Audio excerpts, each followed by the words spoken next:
राधे राधे दोस्तों, सभी माताओं, बहनों, भाई बंधुओं को मेरा नमस्कार।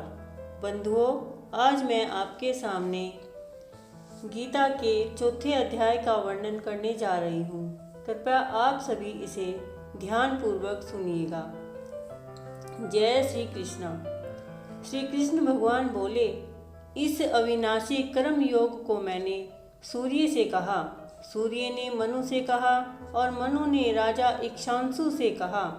हे अर्जुन, इस परंपरा से प्राप्त यह योग सब राज ऋषियों से जाना, परंतु अधिक समय व्यतीत होने से यह लुप्त हो गया।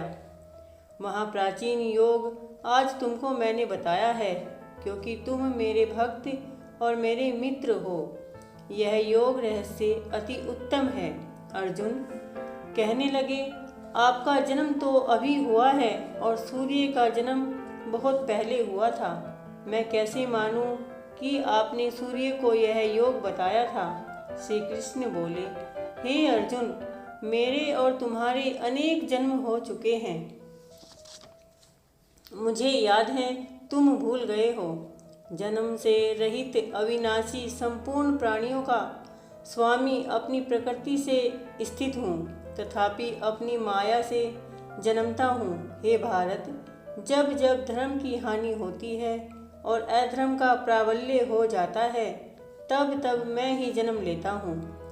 साधुओं की रक्षा, पापियों का नाश और धर्म की स्थापना करने के लिए प्रत्येक युग में जन्मता हूँ। जो मेरे इस अलौकिक जन्म और कर्म का तत्व जानता है, वह मृत्यु होने पर भी फिर जन्म नहीं लेता और मुझ में लीन हो जाता है। इस भांति मोह, भय और क्रोध को त्याग कर मुझ में भक्ति करके और मेरी शरणागति हो, बहुत से मनुष्य ज्ञान रूपी तप से पवित्र होकर मुझ में मिल जाते हैं। जो जिस भाव से मेरा पूजन करता है, उसको मैं उसी प्रकार का फल देता हूँ। हे पार्थ, मनुष्य सब प्रकार से मेरे मार्ग का अनुसरण करते हैं, अर्थात यह चाहे जिसकी सेवा करे वह मेरी ही सेवा है। मनुष्य लोक में कर्म सिद्धि की इच्छा करने वाले देवताओं का पूजन करते हैं, क्योंकि इस लोक में कर्म की सिद्धि शीघ्र होती है। मैंने चारों वर्णों की सृष्टि अपने गुण और कर्म से की है। सृष्टि का कर्ता मैं ही हूँ, तथापि मुझे अकर्ता अविनाशी जानो। कर्म मुझको बंध नहीं कर सकते, तथापि कर्म में मेरी कामना नहीं है। इस प्रकार जो मुझको पहचानता है, वह कर्मों के बंधन से मुक्त हो जाता है। अतएव पूर्व पुरुषों के किए हुए कर्म को तू भी कर।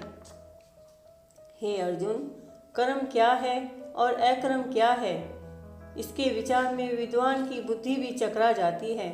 उसी क्रम का वर्णन मैं तुमसे करूँगा, जिसके जानने से संसार के बंधन छूटकर मोक्ष के भागी होओगे।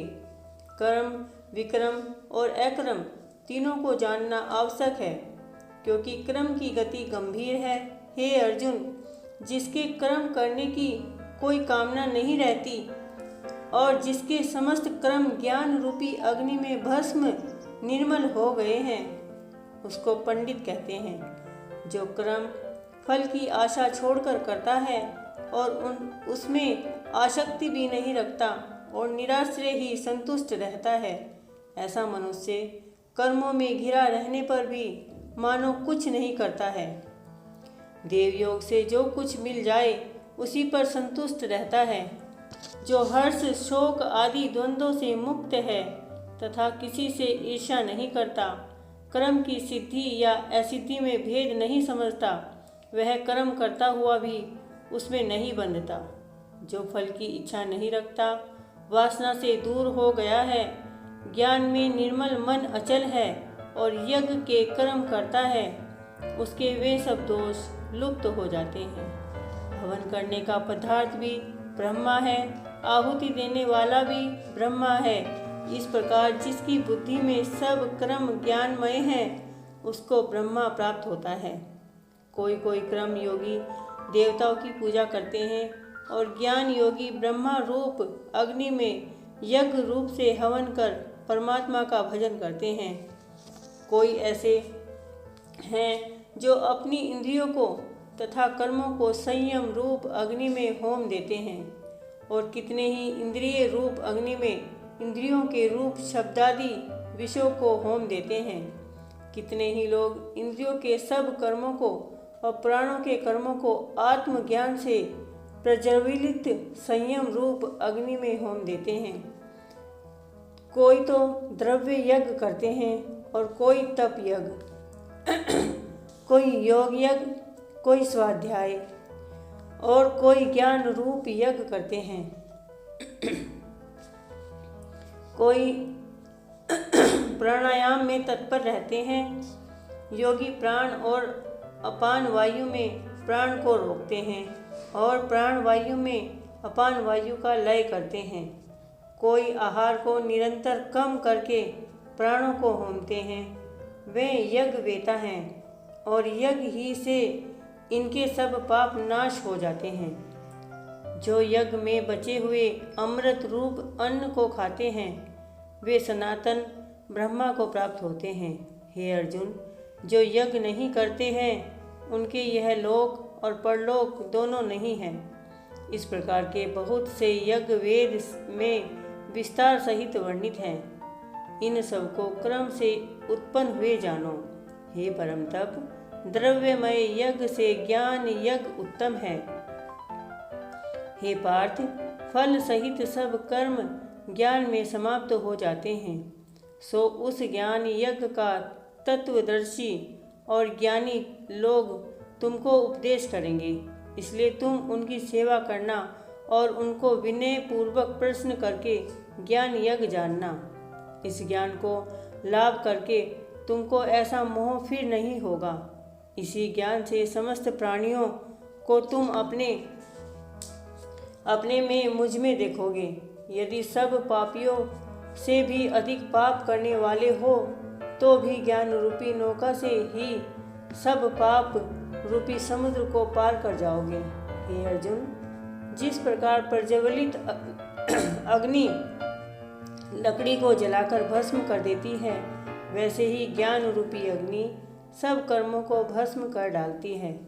इस श्लोक में ज्ञान के समान पवित्र और कुछ भी नहीं है। यह व्रत बहुत काल पर्यंत कर्म योग से सिद्ध हुए हैं। पुरुषों को अपने आप ही प्राप्त होता है। जो श्रद्धावान पुरुष इंद्रियों को जीत कर ब्रह्मा में लगा रहता है वह ज्ञान को प्राप्त होता है और ज्ञान को पाकर अल्प समय में शांति को पा जाता है। अज्ञानी, श्रद्धा रहित और जिसके मन में संदेह है, ऐसे जो पुरुष हैं वह नष्ट हो जाते हैं। जिसके मन में संदेह रहता है उसको यह लोक परलोक और कुछ भी सुख नहीं प्राप्त होता।